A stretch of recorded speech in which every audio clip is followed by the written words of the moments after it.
J'ai passé la journée avec les équipes. La situation, en fait, n'est pas préoccupante. La situation est devenue extrêmement grave.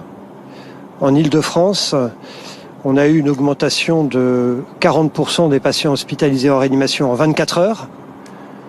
On a eu une augmentation de 20%, pardon, pas de 40%, mais de 35% des patients ventilés, c'est-à-dire sous machine. On n'a jamais été dans une situation aussi préoccupante. Les patients arrivent aux urgences, certains arrivent sur leurs deux pieds, vous parlent, et puis 2 heures plus tard, ils sont asphyxiques et on les passe en réanimation. C'est ça la réalité des choses. C'est d'une gravité extrême. Ce virus est une cochonnerie. Alors ceux qui m'écoutent, surtout arrêtez de sortir, restez chez vous, ne prenez pas de risques. Cette affaire est d'une gravité que vous n'imaginez pas. Vous avez vu des films catastrophes, vous avez lu des livres de fiction, et bien là, on est dans quelque chose que personne n'avait pu prévoir. Donc surtout, restez confinés chez vous.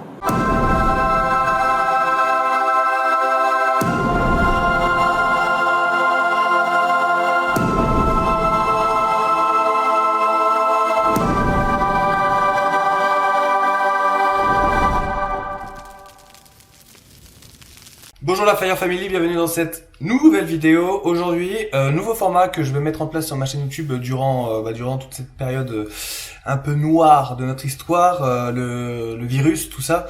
Donc là vous êtes confinés, c'est un peu la galère. Et en fait, je voulais faire un peu une fois de temps en temps une vidéo actualité sur l'univers des secours en France, notamment des sapeurs-pompiers. Donc voilà. Je vais faire ça de manière spontanée, quand j'aurai des choses à dire.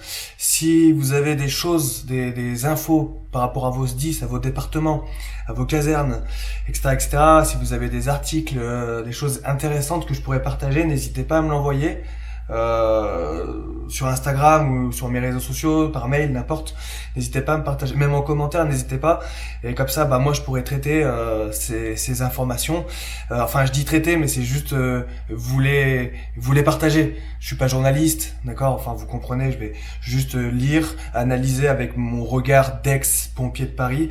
Et voilà, c'est surtout pour partager ça avec vous parce que on vit un moment qui est un peu saturé en informations.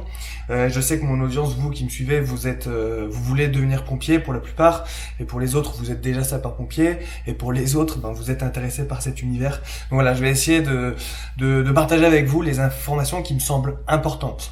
Donc on va commencer, et pour ça on se retrouve sur mon ordinateur. Donc voilà, en fait pour faire ce type de vidéo, je vais souvent traîner sur Twitter, et notamment sur les comptes officiels des pompiers de France. Là je suis sur le compte de Grégory Allione, donc vous l'avez vu dans la miniature. Grégory Allione, c'est un colonel, c'est le colonel, donc le directeur départemental du SDIS 13, d'accord, mais il est également, donc il a une double casquette, il est également le président de la Fédération des pompiers de France, d'accord, donc c'est lui le président de la Fédé. Donc voilà, je le suis sur Twitter, il est très actif. Et il partage pas mal de choses, et c'est pour ça que je voulais partager aussi avec vous ces choses-là, parce que je sais que vous êtes nombreux à ne pas être sur Twitter, et sur Twitter on peut trouver des articles plutôt intéressants. Donc voilà, je voulais vous partager tout ça avec vous. Donc là dans ces vidéos on va voir, là on va écouter une interview. Il répond à des questions qui sont pertinentes, et il répond, c'est assez intéressant ce qu'il dit. On va écouter ça.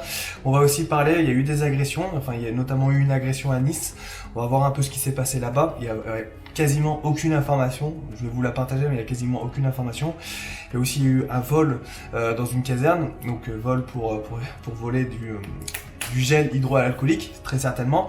Et puis voilà, on va voir tout ça. Il y a voilà toutes ces petites infos. Et bien sûr, on finira à la fin de cette vidéo par des nouvelles un peu plus bonnes qui redonnent le sourire. Donc c'est parti. Donc là je voulais vous faire écouter du coup cette interview qui est plutôt intéressante du coup du président de la fédération, Grégory Allione. Autre profession très exposée évidemment, Raphaël, les pompiers. Les pompiers qui sauvent les vies, ne l'oublions jamais. Bonjour Grégory Allione. Oui, bonjour Raphaël. Merci d'être en direct avec nous, président de la Fédération nationale des sapeurs-pompiers et chef de corps au SDIS. Vous êtes prêt, dites-moi, à affronter la suite ? Écoutez, je ne sais pas si nous sommes prêts, mais je partage totalement l'analyse du professeur Juvin tout à l'heure. C'est-à-dire que le sujet, c'est pas de savoir à qui la faute en ce moment, mais en tous les cas, ce qui est sûr, c'est que les sapeurs-pompiers sont prêts pour affronter, mais ils seront comme la plupart des professions de santé, la plupart de ceux qui sont en contact de la population.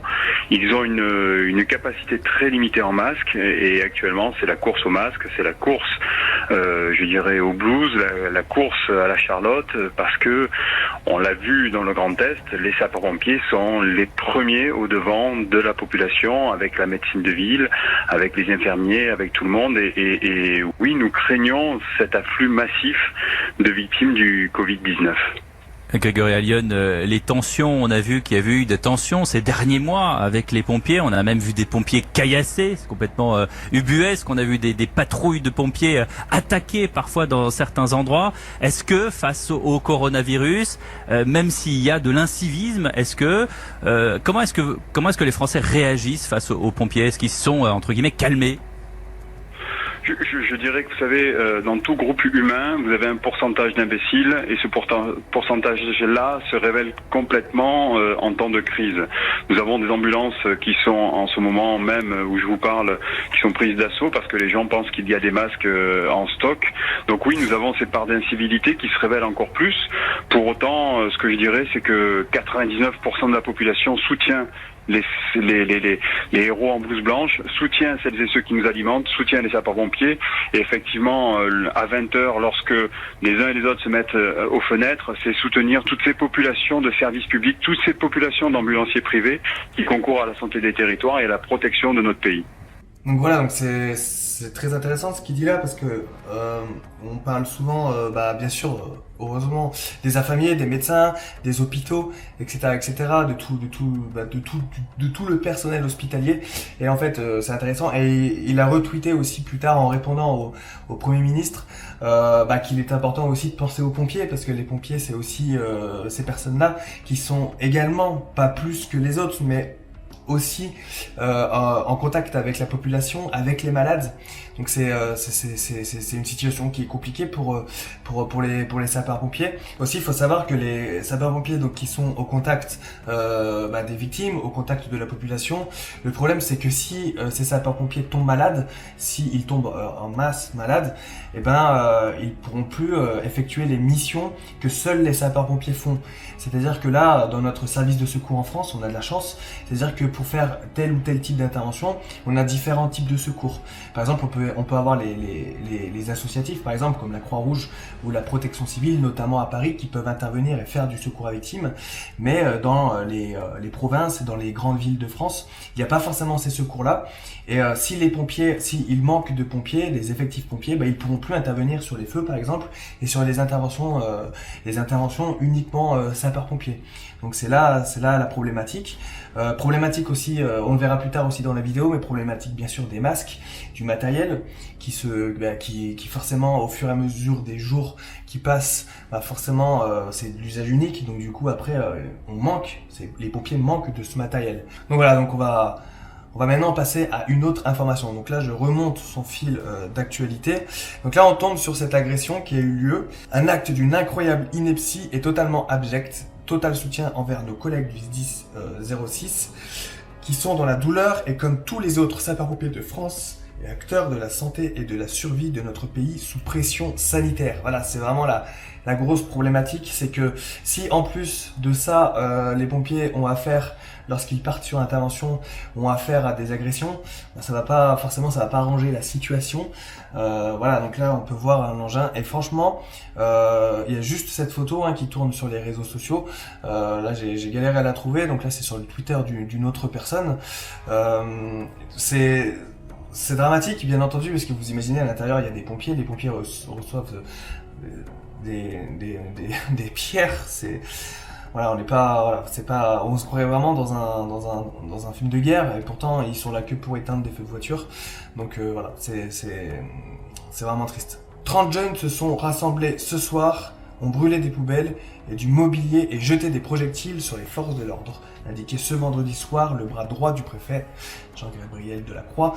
La situation est sous contrôle, la police nationale a dispersé l'attroupement, quelques groupes épars courent encore ça et là dans le quartier. La police demeure en place avec l'appui d'un hélicoptère et d'un projecteur. Donc vous voyez, il y a quand même eu pas mal de moyens qui ont été mis en place pour ce type d'intervention.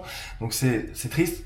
Voilà, c'est triste. Et du coup, il n'y a pas beaucoup d'articles qui en parlent. Je ne sais pas si vous avez entendu parler de cette histoire. En tout cas, je voulais vraiment partager cette information avec vous. Et de toute manière, le colonel en a parlé dans son fil Twitter. Ensuite, on remonte l'actualité. Donc là, c'est vraiment intéressant. Ici, il y a marqué confinement. Les jeunes sapeurs-pompiers, vous êtes nombreux jeunes sapeurs-pompiers à me suivre, de France pourront toujours réviser les programmes des classes de JSP à distance dans quelques jours. FOAD in progress. Donc le FOAD, qu'est-ce que ça veut dire le FOAD? Je ne sais pas. Formation, un truc comme ça, non? FOAD. Formation à distance. FOAD. Formation à distance. Ouais, bref. Formation, quelque chose comme ça. Oui, formation à distance. En fait, je cherche depuis tout à l'heure, mais c'est formation, c'est FO, et formation à distance, AD. FOAD, d'accord, ok. FOAD, donc du coup c'est cool. Donc ils vont mettre en place formation à distance. Donc c'est un peu, c'est du e-learning en fait, c'est apprendre à distance. Moi, vous le savez, je fais des formations, aussi des cours en ligne pour aider notamment les personnes qui veulent s'engager chez les pompiers de Paris. Je fais des cours, tout ça, et je vais en faire d'autres des cours. Et je trouve ça vraiment intéressant parce que du coup il y a l'éducation nationale qui s'adapte et qui fait des cours en ligne, et donc du coup là pour les jeunes sapeurs-pompiers qui mettent ça en place, je trouve ça vraiment intéressant, donc ça c'est cool. Donc voilà, vous êtes aussi quelques JSP à être déçus que les sections aient fermé, ce qui est tout à fait normal, hein. Les écoles ferment, donc forcément les écoles de jeunes sapeurs-pompiers ferment, surtout que les jeunes sapeurs-pompiers ça se passe dans les casernes, et il faut pas, si vous êtes contaminé, il faut pas contaminer les sapeurs-pompiers, on a vraiment besoin d'eux en ce moment. Donc voilà, c'est une mesure de sécurité, c'est pour votre bien. Votre formation va reprendre, et du coup là, ce qui est bien, c'est que le FOAD, formation à distance, va être mis en place. Donc voilà, soyez patients et soyez aussi attentifs à vos sections de jeunes sapeurs-pompiers. Vous allez certainement recevoir des messages, des mails qui vous tiendront au courant. Donc ça, c'est quand même une bonne nouvelle. Aussi, Villeneuve-Saint-Georges, donc ça c'est une information qui est plus ou moins officielle. Pareil, il y a rien sur les sites internet, mais je le sais parce que j'ai des abonnés qui sont à Villeneuve-Saint-Georges, etc. J'ai aussi mes élèves qui étaient censés rentrer à la brigade en avril. Donc les recrutements c'est fini, c'est annulé, d'accord. Donc ce qui est normal, il n'y a plus de recrutement. Recrutement terminé, ils ont fermé le fort de Villeneuve-Saint-Georges parce qu'a priori il y avait des sapeurs qui étaient malades à l'intérieur. Vous voyez, fort de Villeneuve-Saint-Georges, ça n'a jamais été fermé. Donc voilà, c'est quelque chose d'inédit, quelque chose de vraiment d'inédit qu'on est en train de vivre en France. Je sais vraiment pas du tout comment ils vont s'adapter. Donc je sais que les jeunes, mes élèves qui sont censés rentrer le 7 avril à la brigade, vont quand même aller signer leur contrat. Donc à partir de ce moment-là, ils seront militaires. Mais voilà, ils savent pas exactement s'ils seront payés. Je pense que oui, parce qu'ils auront signé un contrat. Enfin, on espère que oui pour eux. Déjà, ils vont toucher de l'argent parce qu'ils auront signé leur contrat. Du coup, ils seront encore confinés. Ils vont rentrer chez eux après avoir signé leur contrat. Donc qu'est-ce qui va se passer pour eux après? A priori il y aura du e-learning aussi, donc FOAD comme on a vu là tout de suite, d'après ce qu'ils ont reçu, les mails qu'ils ont reçus, ils auront aussi une formation à distance. Donc comment va se passer leur instruction, ça aussi ça va être intéressant, et on va suivre ça, et c'est pour ça que je fais ce type de vidéo, c'est pour vous tenir au courant. Donc voilà, je vous le disais tout à l'heure, donc c'est intéressant, on a le Premier ministre qui tweet à nos soignants qui se battent en première ligne, à tous ceux qui routiers, caissières, vendeuses, artisans, ouvriers, paysans, forces de l'ordre continuent à travailler au contact. Nous vous sommes redevables. Ce sont par vos efforts que le pays continue à vivre et à s'alimenter. Alors là, il a vraiment tout à fait raison, et c'est bien qu'il tweete ça. Je trouve ça vraiment bien. Et moi, je trouve aussi bien que le président de la fédération, Grégory Allione, retweet derrière. Pensez un peu à nous, les pompiers. Et il a raison. C'est vrai qu'on parle beaucoup des infirmiers. Et c'est bien, il faut en parler. C'est génial. Mais c'est vrai qu'il y a aussi les pompiers. on a un président, le président de la fédération, qui se bat pour qu'on reconnaisse l'action des sapeurs-pompiers en France. Donc ça, c'est vraiment top. Merci président. Nous avons énormément de respect pour celles et ceux cités et nous leur adressons tout notre soutien. Ne vous semble-t-il pas pour autant avoir oublié les pompiers? Donc c'est vrai qu'il y a 205. Il rappelle qu'il y a 250 000 sapeurs-pompiers professionnels et volontaires et avec tous les agents des 10 qui nous soutiennent. Première ligne Covid-19 France. Ouais, c'est vraiment intéressant et c'est vraiment bien qu'il partage ça. Moi, c'est pour ça que je fais ce type de vidéo. Hein. Les pompiers, on est avec vous. Hein. Vraiment, on est vraiment avec vous. On vous soutient et on va traverser ça ensemble. Donc 250 000 sapeurs-pompiers en France, d'accord. Donc qui sont en contact avec les gens, la population. Il y a aussi vous savez, les services administratifs, les PATS. Par exemple, dans les casernes, il y a aussi des secrétaires et des agents qui partent pas en intervention, si vous voulez, mais qui travaillent pour le département. Donc eux, la plupart, d'après ce que j'ai compris, vous me direz dans les commentaires, sont en télétravail chez eux, sont confinés chez eux en télétravail. Donc voilà, eux aussi, on pense à eux, hein, parce que c'est un peu aussi grâce à vous que les casernes elles tournent. Donc voilà, on pense vraiment très très fort à vous. Ce que je voulais voir avec vous aussi, c'était le cambriolage qui avait eu lieu dans la caserne de Rouen, dans une des casernes de Rouen. Cambriolage dans une caserne de pompiers et une clinique à Rouen. Du gel hydroalcoolique volé. D'accord? Donc ça c'est pas une bonne nouvelle. Voilà, donc c'est la caserne de Rouen, donc là il y a des gens qui sont rentrés à l'intérieur et qui ont tenté de voler. Voilà, on sait pas trop exactement ce qu'ils voulaient voler, d'accord, mais voilà, c'était la nuit et ils ont été surpris par les sapeurs-pompiers. 2 hommes ont été surpris en plein cambriolage de la cafétéria d'une caserne de pompiers dans la nuit du jeudi 19 au vendredi 20 mars 2020 à Rouen. Vers minuit, un pompier de garde a surpris un homme qui fouillait un placard de la cafétéria de la caserne située. Voilà. C'est vraiment ouf. Il faut savoir que dans les casernes, il y a de la vie 24 heures sur 24, d'accord. Donc voilà, les gens, quand tu rentres dans une caserne, tu vas forcément tomber sur un pompier. Et voilà. Et vous imaginez, donc la cafétéria, ce qu'ils appellent la cafétéria dans une caserne, c'est l'endroit où les pompiers mangent, d'accord. Donc le réfectoire, voilà, j'en perds mes mots. Un complice caché pousse un pompier. Un deuxième individu caché a poussé le sapeur-pompier qui a chuté au sol. Les 2 intrus ont pris la fuite. Ils ont emporté un peu d'argent liquide trouvé dans les boîtes. Voilà, donc je pense pas qu'ils aient trouvé énormément d'argent, mais bon. Prévenus, la brigade anticriminalité les a recherchés en vain dans le secteur. Une quinzaine de gels hydroalcooliques volés. Donc là, dans la clinique d'à côté, il y a une quinzaine de gels hydroalcooliques qui ont été volés. Cette même nuit, entre 2 et 3 heures du matin, un vol par escalade s'est déroulé à la clinique Saint-Hilaire, située à proximité immédiate de la caserne. C'est quand même incroyable d'en arriver jusqu'ici. Il y a on l'a écouté durant l'interview des vols aussi dans les ambulances de pompiers, dans les VSAV. Il y a eu aussi des vols dans vous savez, les infirmières qui sont libérales, donc qui travaillent avec leur voiture, qui vont chez les patients. Elles aussi, elles ont été. Il y a des vidéos aussi sur Twitter, sur Facebook qui ont tourné, qui ont été forcées pour voir s'il y avait des masques et des gants et des gels hydroalcooliques. C'est quand même incroyable d'en arriver là. Et donc la dernière news, voilà, pour finir sur une bonne note, encore le 10-13. Ah oui, le président, il est aussi le directeur départemental du 10-13, donc c'est normal qu'il retweete un peu son département, même s'il tweete tous les départements. Les jours se suivent et se ressemblent. Les marques d'attention et de solidarité continuent en faveur des pompiers 13 à Salon-de-Provence, Rognac, Martigues, Jourques, Pérols ou encore Aix-ma-ville, donc certainement Aix-en-Provence. Merci à tous les commerçants pour leurs dons et leur générosité. Donc en fait là il y a les commerçants qui sont venus leur faire des dons en fait de nourriture. Là on voit une cafetière Senseo avec du café, des pizzas. Donc ouais, ça fait plaisir cette solidarité. Donc ce n'est pas arrivé que dans ce département, hein, ce n'est pas arrivé que dans le 13, c'est arrivé dans plein de départements. J'ai vu sur Twitter notamment des photos popées un peu partout de pizzas et surtout des pizzerias qui offraient, comme Domino's Pizza qui offrait des dizaines de pizzas à la garde. Donc ça c'est top. Donc voilà, si vous tombez sur cette vidéo et que vous avez la possibilité de faire des donations comme ça pour les sapeurs-pompiers, c'est le moment, parce que c'est le moment où ils auront besoin de ça en fait. Vous savez, pompier, c'est un métier qui est quand même assez intense, surtout dans ces périodes. Et une bonne pizza entre collègues, je peux vous l'assurer, pour l'avoir vécu, je peux vous l'assurer que ça fait vraiment du bien.